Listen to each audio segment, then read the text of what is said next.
आते हैं तो आदमी क्या क्या सोचता है, ये बुरे दिन क्यों आते हैं, बिना सोचे विचारे कोई काम कर दिया।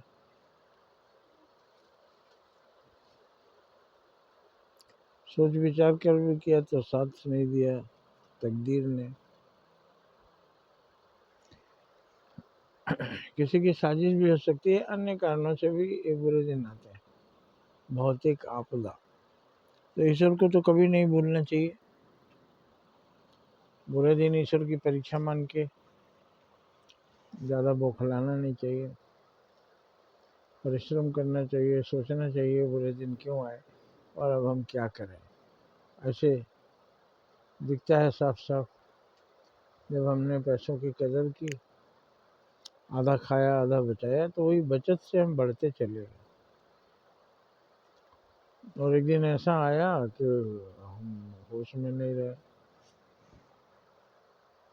गफलत में पड़ गए, तो ज़्यादा खर्च और कम आमदनी के चक्कर में पड़ गए।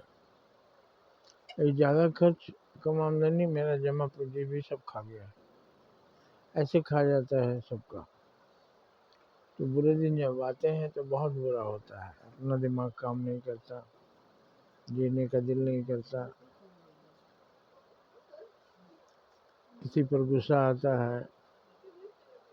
बुरे दिन में सब उल्टा पुल्टा हो जाता है, अपने भी पराये हो जाते हैं। जिन पर आप उम्मीद नहीं करते कि ये कभी हमें धोखा देंगे, वो भी धोखा दे देते हैं।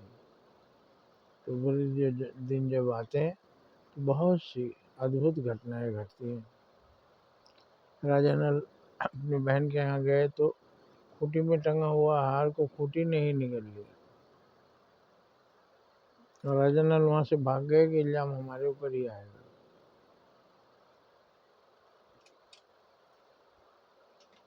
बुरे दिनों में श्री कृष्ण भगवान को भी चोरी का इल्जाम लग गया।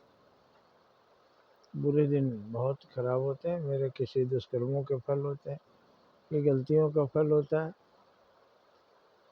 बिना विचारे काम करने का फल होता है। लेकिन उसमें धैर्य नहीं खोना, ईश्वर में विश्वास रखना और जीना, जैसे भूल जाना कि कभी हमारे पास बहुत कुछ था। पाने की कोशिश करना नए सिरे से। अब कोई शिखर से नीचे गिर जाए पहाड़ से, तो उसे फिर धीरे धीरे चढ़ना ही है। अब वो याद करने से कि कभी मैं शिखर पर था, कोई उसके ले जाके अब बैठा नहीं देगा। हो सकता है फिर कोशिश करे तो वहाँ पहुँच जाए।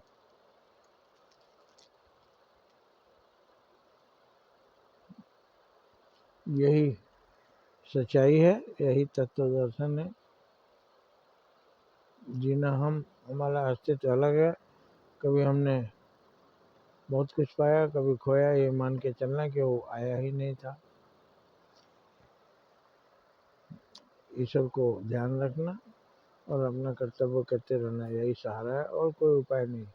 जय हिंद, जय भारत।